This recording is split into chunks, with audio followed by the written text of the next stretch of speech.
Mine is open relationships. Story 1. The relentless pursuit of upgrading everything, phones, cars, houses, even relationships, has cultivated a society where contentment is fleeting and the concept of good enough is frowned upon.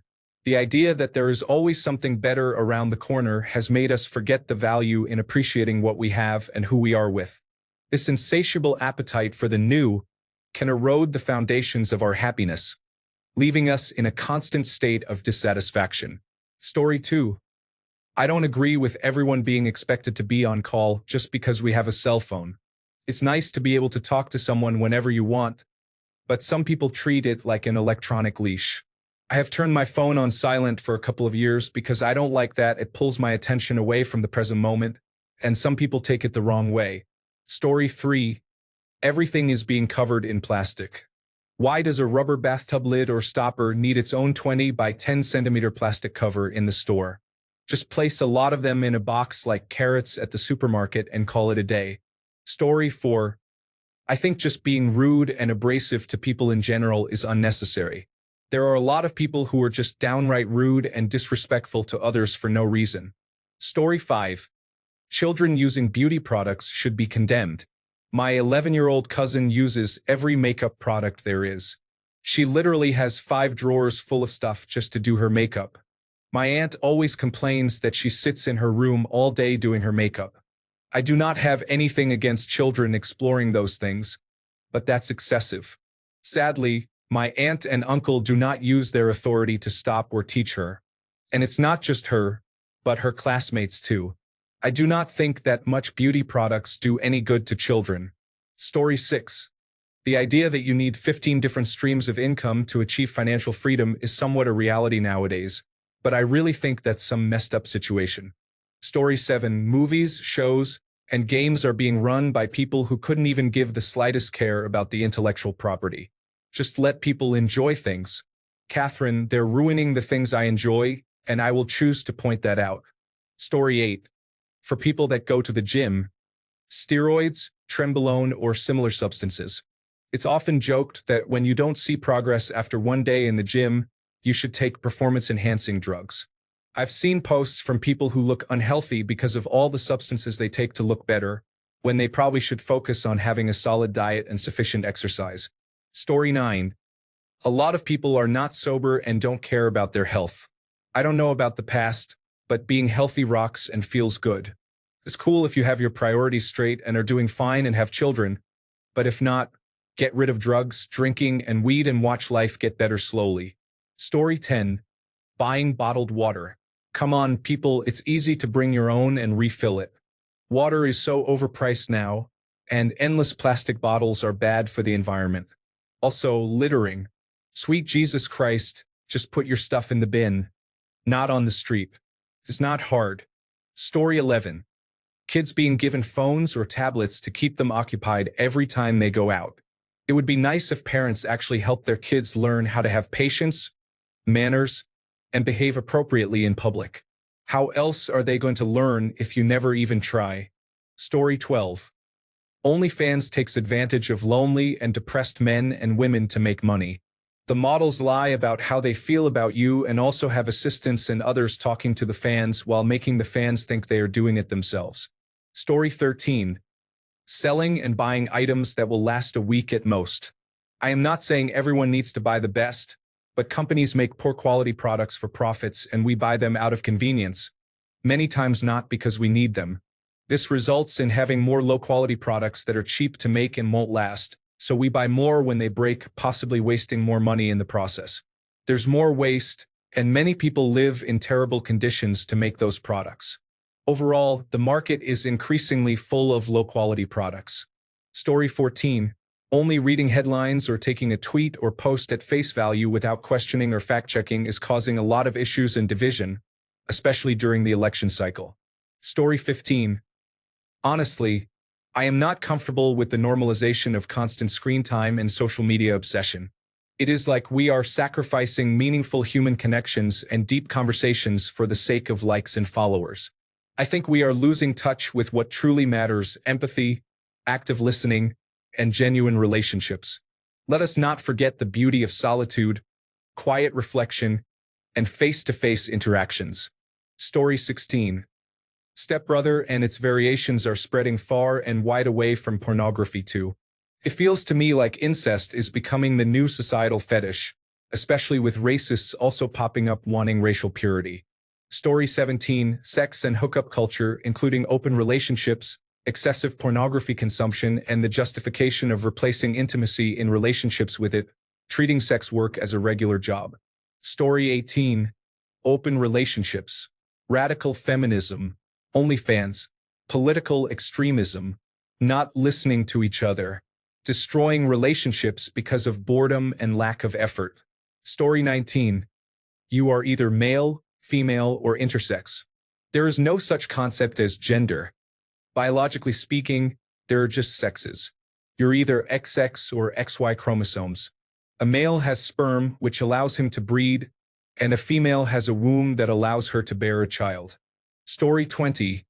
Horrible modernist architecture. We keep building featureless white cubes, annoying shiny glass, and bare concrete, pretending it is some sort of architectural genius when it is actually just offensive, dehumanizing, and dystopian.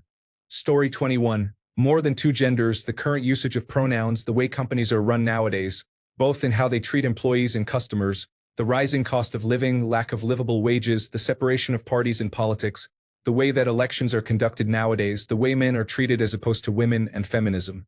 Story 22.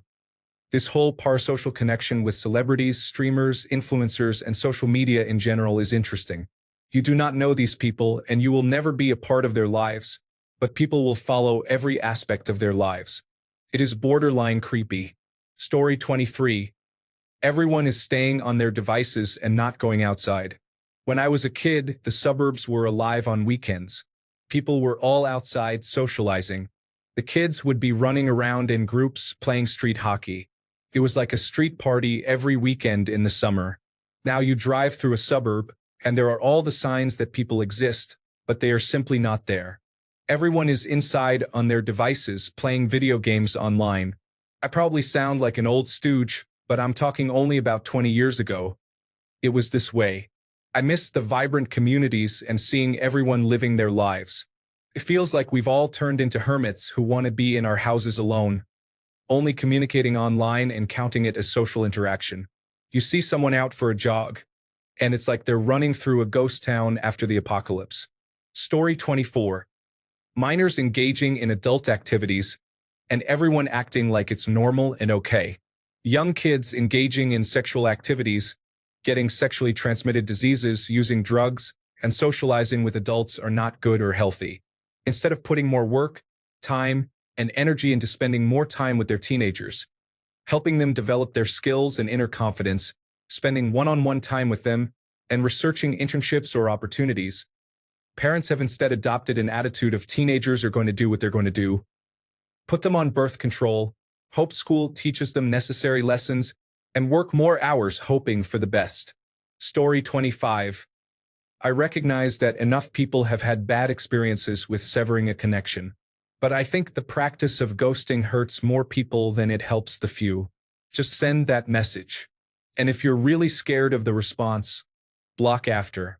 Even if it doesn't necessarily provide closure for the other person, wouldn't providing closure for yourself be a benefit enough? Story 26. The weird gender stuff. The people need therapy, not surgery, to deal with their issues.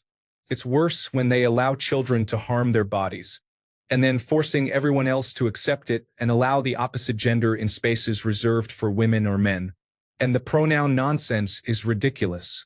What happened to "it's okay to be gay"? I support the lesbian, gay, and bisexual community. Everything else is just madness in my opinion. Story 27. That your partner does not have any say in what you do with your body, and they cannot make you do anything, like sex for example. It is correct on the surface, but who would get a tattoo their significant other really dislikes? And who would not want their partner to be happy? It can be sex, quality time, cleaning, or doing something you would not want to do yourself but your significant other wants. It is like people do not care for their significant other. Story 28. OnlyFans surely. I don't even blame the women. I blame the desperate men. If you are desperate, Just watch some adult content for free and get on with your life. Story 29. The rainbow stuff. The fetishization of victimhood. Everyone being an influencer or main character in their own mind. Chastisement and demonization of those with differing or opposing views, and the inability to just hear each other out. Story 30. Showing off.